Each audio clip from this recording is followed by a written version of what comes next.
அமெரிக்க அதிபர் Donald Trump ஈரானுடைய 90% ஏவுகணை பலத்தை அழித்து விட்டோம் என்று சொல்லுகிறார். ஆனால் உண்மையிலேயே ஈரானுடைய ஏவுகணை பலத்தில் 1/3 கூட இன்னும் அமெரிக்காவால் அழிக்க முடியவில்லை. அவர்கள் அழித்தே இருந்தாலும் 1/3 அழித்திருப்பார்கள். அதுவும் சந்தேகத்துக்குரியது என்று சொல்லி ராய்ட்டருடைய புலனாய்வு செய்தியை வாஷிங்டன் டைம்ஸ் ஒரு முக்கியமான செய்தியாக விவரித்திருக்கிறது. அதைத்தான் அரபுலக செய்தி ஊடகங்கள் எல்லாம் ஒரு முக்கிய செய்தியாக வெளியிட்டு இருக்கின்றன.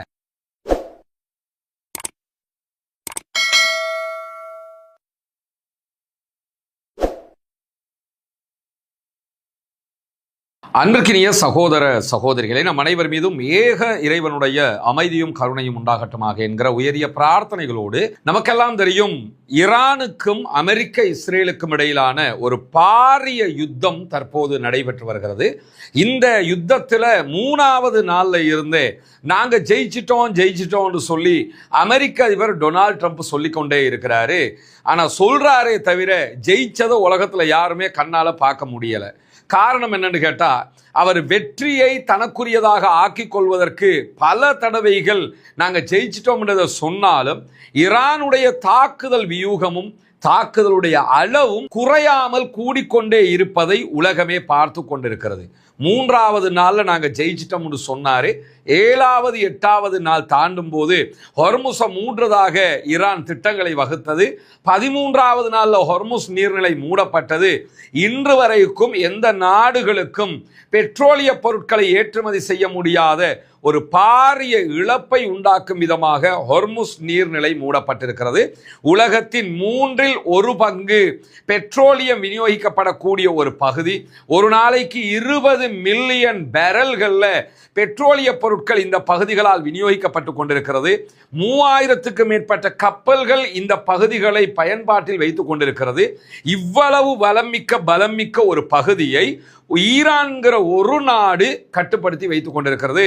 உலக வல்லரசாக இருக்கிற அமெரிக்காவால் கூட ஹொர்முஸை ஓப்பன் பண்ண முடியாமல் இருக்குது.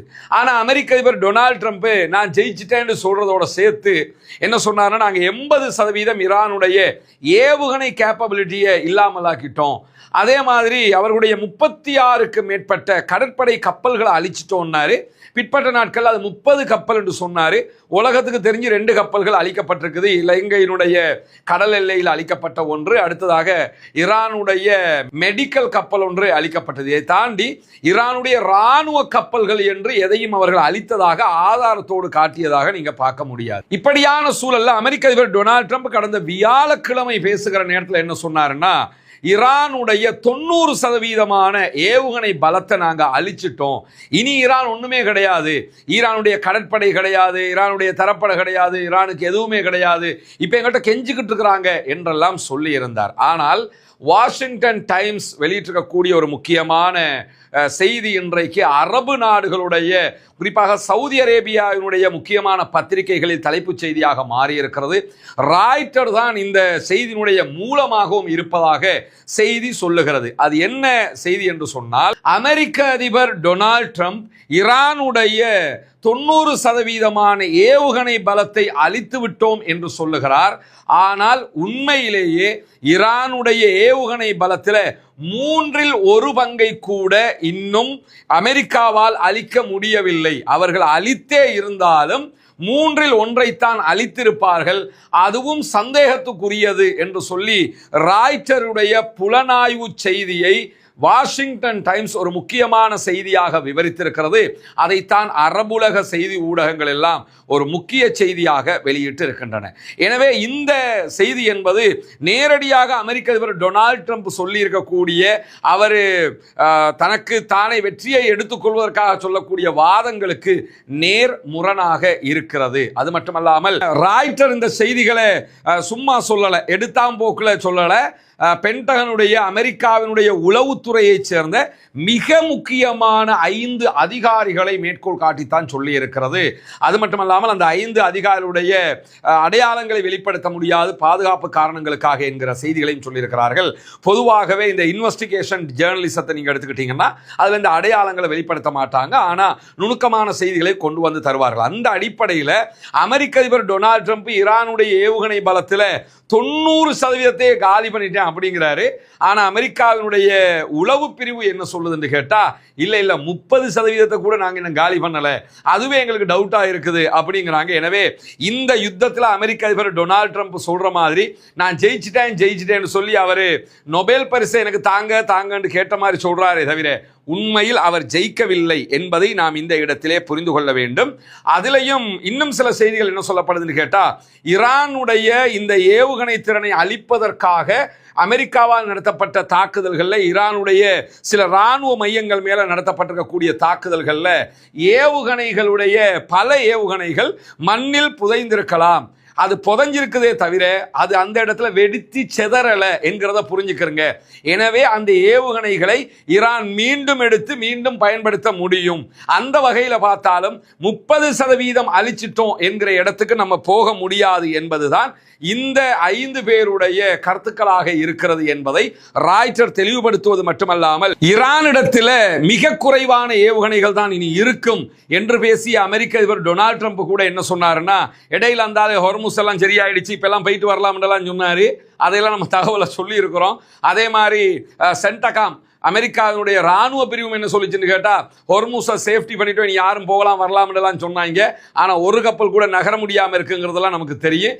இப்படியான ஒரு சூழல்ல அமெரிக்க அதிபர் டொனால்ட் ட்ரம்ப் வியாழக்கிழமை பேசும்போது எக்ஸ்ட்ரா இன்னொரு செய்தியை சொன்னாரு. அவர் நல்லா புரிஞ்சுக்கிறங்க, சீரியஸா மனுஷன் முன்னாடி பேசிக்கிட்டே வருவாரு. இடையில பாத்தீங்கன்னா அதுக்கு நேர்முரணாக காமெடி பண்ணி தான் பேசினத்தையே மாத்திடுவாரு. கடைசியாக போய் என்ன செய்வார்னு கேட்டா சில உண்மைகளை சொல்லுவாரு. ஆனா எந்த ஊடகமும் அதை பெருசுபடுத்தாது.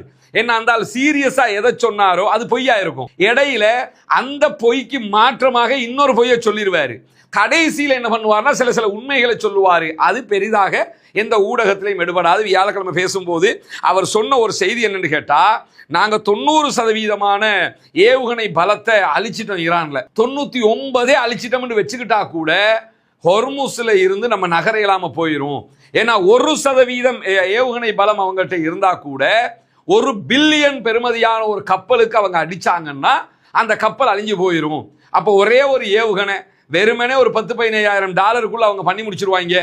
அந்த ஏவுகணையால 1 பில்லியன் 100 கோடி அமெரிக்க டாலர்கள் பெறுமதியான ஒரு மிக பிரம்மாண்டமான கப்பலை அடிச்சு நொறுக்கிடுவாங்க. 1 பில்லியன் 100 கோடி அமெரிக்க டாலர்னா இலங்கை பணத்துக்கு எவ்வளவுங்கிறத கற்பனை பண்ணி பாருங்க, எழுத்துல போட்டு பாருங்க. அப்ப எவ்வளவு பெரும் தொகையான ஒரு கப்பலை ஒரே ஒரு ஏவுகணையால் அடிச்சு விட்டுருவாங்க. எனவே உடனடியாக நம்ம ஹொர்முஸை ஓபன் பண்றது அல்லது நம்ம அடுத்த கட்டம் நகர்றதுங்கிறது சாத்தியமானது அல்ல என்பதை அமெரிக்க அதிபர் டொனால்ட் ட்ரம்பே சொல்லி இருந்ததையும் நம்ம மிக தெளிவாக இந்த இடத்துல புரிந்து கொள்ள கடமைப்பட்டிருக்கிறார். அதே நேரத்தில் ஈராக்கில் 4 தடவைகள் பணியாற்றிய கடற்படை வீரராக செயலாற்றிய தற்போதைய அமெரிக்காவுடைய ஜனநாயக கட்சியினுடைய பிரதிநிதி சர்ட் மவுண்டன் என்பவருடைய கருத்துக்களையும் இன்றைக்கு இதே ஆர்டிக்கல் சுட்டிக்காட்டுகிறது. அந்த கருத்துக்களை நம்ம எடுத்துக்கிட்டோம்னு சொன்னா அதுல மேலதிகமாக குறித்த அதிகாரி சொல்லக்கூடிய தற்போதைய காங்கிரசினுடைய பிரதிநிதி சொல்லக்கூடிய ஒரு செய்தி என்னன்னு கேட்டா, ஈரானுடைய ஆயுத கிடங்கின் மீது யுத்தத்தினுடைய தாக்கம் பற்றிய ட்ரம்பினுடைய கூற்றுக்களை ஏற்றுக்கொள்ள முடியாது அப்படிங்கிறாரு.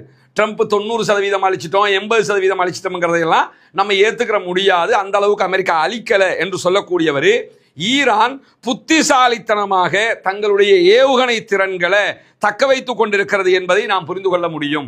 அவங்க எல்லா ஏவுகணையும் வைத்து தாக்குதல் நடத்த மாட்டேங்கிறாங்க. தங்களிடம் இருக்கக்கூடிய அனைத்தையும் அவர்கள் பயன்படுத்தாமல் தேவைக்கு ஏற்ப புது வகையான ஆயுதங்களை பயன்படுத்துகிறார்கள். தேவைக்கு ஏற்பத்தான் எல்லா ஆயுதங்களையும் பயன்படுத்துகிறார்கள்.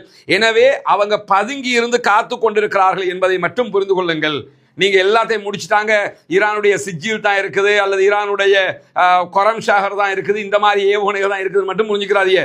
அவங்க காத்துக்கிட்டு இருக்கிறாங்க. அடுத்தடுத்து நீங்க நகரும் போது அடுத்தடுத்து அடிப்பாங்க. எனவே அவங்களை குறைச்சு மதிப்பிட்டுதாங்க.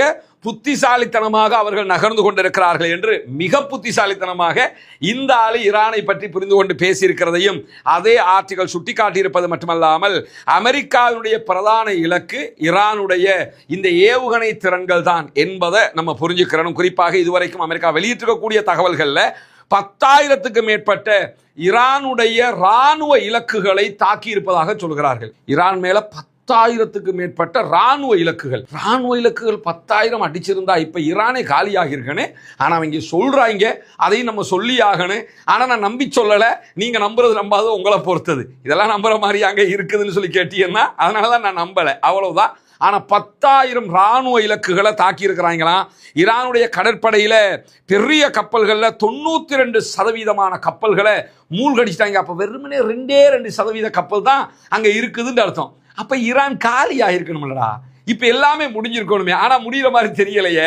அதை தாண்டி அவங்க சொல்லியிருக்கக்கூடிய செய்திகள்ல யுத்தத்துக்கு முன்பதாக ஈரானிடத்துல 2,500 பாலிஸ்டிக் மிசைல் தான் இருப்பதாக இஸ்ரேலிய உளவு பிரிவு மொசாது சொல்லி இருக்கிறது. 2,500 பாலிஸ்டிக் மிசைல் தான் அவங்ககிட்ட இருக்குன்னு அவங்க ஒரு கணக்கெடுப்பு எடுத்திருக்கிறாங்க. 40 வருஷமா மிசைல் தயாரிக்க வேண்டாம். நான் ஒரு வருஷத்துக்கு 100 வச்சுக்கிட்டா கூட 40 வருஷத்துக்கு எவ்வளவு அவன் தயாரிச்சிருக்கன்னு யோசிக்க மாட்டீங்களா? ஆனா வெறும் 2,500 சொல்லித்தான் அவங்க உளவு தகவல்களை எடுத்திருக்கிறார்களாம். இவர்களுடைய மொசாதுடைய வல்லமை அந்த 90% அழிச்சோம்ங்கிறாங்கல்ல, அது எப்படி கணக்கு போடுறாங்கன்னு பாத்துக்கோங்க. 2,500 மிசைல் ஈரானிடத்துல பாலிஸ்டிக் மிசைல் இருக்குது. அதுல 335 அழிச்சிருக்கிறாங்களாம். இது வரைக்கும் 335 அழிச்சிட்டாங்கன்னு சொல்லி சொன்னா 70% காலி. அப்படி பார்த்தாலும் 70 தான் காலி. அமெரிக்கா அதிபர் சொல்ற மாதிரி 90% எல்லாம் காலி இல்லையே. இஸ்ரேல் சொல்ற மாதிரி 80% எல்லாம் காலி இல்லையே. அப்ப எங்க இருந்தா இந்த 80 90 கொண்டு வந்திய? அப்ப என்னன்னா இந்த 2,500 வச்சுதான் இவங்க கணக்கே போடுறாங்க. அதனாலதான் இவங்க கேவலப்பட்டுக்கிட்டு நிக்கிறாங்கிறதையும் புரிஞ்சுக்கிறீங்க. இதே நேரத்தில் தனிப்பட்ட கருத்தாக இஸ்ரேலுடைய ராணுவ அதிகாரியை மேற்கோள் காட்டி ராய்ட்டர் ஊடகம் சொல்லும் போது என்ன செய்தியை விவரிக்கிறது என்று கேட்டா, ஈரானிடத்தில் இருக்கக்கூடிய திறன்ல மீதம் இருக்கக்கூடிய கடைசி 30% அழிப்பது என்பது அசாத்தியமானது. 70% ஏவுகணை பலத்தை அழிச்சிட்டாங்களாம், இது இஸ்ரேல் சொல்றது. ஆனா அதுல மீதி 30 அழிக்கிறதுங்கிறது அசாத்தியமானது அப்படிங்கிறாங்க. அமெரிக்க அதிபர் சொல்றாரு 90% அழிச்சிட்டோம்ங்கிறார் ஒரு இடத்துல 80%, கடைசியா 99%. அப்படின்னா ஒரே ஒரு சதவீதம் இருந்தா கூட ஈரான் கப்பல்கள் மேல அட்டாக் பண்ணும் என்று அமெரிக்க அதிபர் சொல்றாரு. இஸ்ரேல் என்ன சொல்லுதுன்னு கேட்டா 70% அழிச்சிட்டோம், மீதி 30% இருக்கு, அதை அழிக்கிறது அசாத்தியமானது. இப்ப என்னடா பண்ண போறீங்கிற கேள்வி இருக்குதா இல்லையா? எனவே இவர்கள் பொய்க்கு மேல் பொய்யை ஈரானை பற்றி சொல்லுகிறார்களே தவிர உண்மையிலேயே ஈரானுடைய ஏவுகணை திறன்களை இவர்கள் அழிக்கவில்லை என்பதற்கு இதே ஆர்டிகல் மிக முக்கியமான 2 ஆதாரங்களை சொல்கிறது. அமெரிக்காவுடைய கடுமையான தாக்குதல்கள் நடத்தப்பட்டிருக்கும் போது கூட ஈரானிடம் ஆயுதங்கள் தீர்ந்து விடவில்லை என்பதை ஈரான் நிரூபித்துக் கொண்டே இருக்கிறது. இன்றைக்கும் அவங்க அபுதாபி, குவைத்து பல இடங்கள் மேல தாக்குதல் நடத்துறாங்க, இஸ்ரேல் மேல மிசைல் அட்டாக் பண்றாங்க. எனவே அவர்கள் தொடர்ந்து தாக்குதல் நடத்துவதிலிருந்து அவரிடத்தில் ஆயுதங்கள் குறையவில்லை, தேவைக்கு மேலாக அவரிடத்தில் மிசைல்ஸ் இருக்கிறதுங்கிறதுக்கு ஒரு ஆதாரம். இரண்டாவதாக கடுமையான தாக்குதல்கள் நடத்தப்பட்ட தெஹ்ரானுடைய இடங்கள்ல மிக முக்கியமானதுதான் பித்கானே என்கிற ஈரானுடைய இராணுவ தளம். இந்த பித்கானே தளத்தின் மீது பல தடவைகள் இந்த யுத்தம் ஆரம்பிச்சு இப்ப நம்ம ஒரு மாசத்தை நெருங்கும் போது ஒரு 15 தடவைக்கு மேல இந்த ராணுவ தளத்தின் மேலேயே அமெரிக்காவும் இஸ்ரேலும் குண்டு போட்டிருப்பாங்க. ஆனா அதே இடத்துல இருந்து ஈரான் மீண்டும் மீண்டும் ஏவுகணைகள் அட்டாக் பண்ணிக்கிட்டே இருக்கிறான்.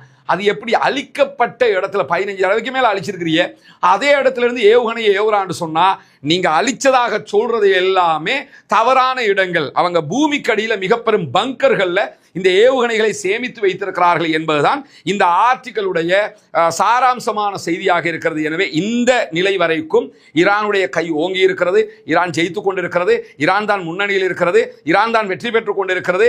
ஈரானுடைய ஏவுகணை பலத்தை அளித்ததாக அமெரிக்க அதிபரும் இஸ்ரேலும் சொல்வது சுத்த பொய் என்பதை நாம் புரிந்து கொள்ள வேண்டும் என்பதுதான் இந்த ஆர்டிகல் நமக்கு தரக்கூடிய மிக முக்கியமான கற்பிதமாக இருக்கிறது.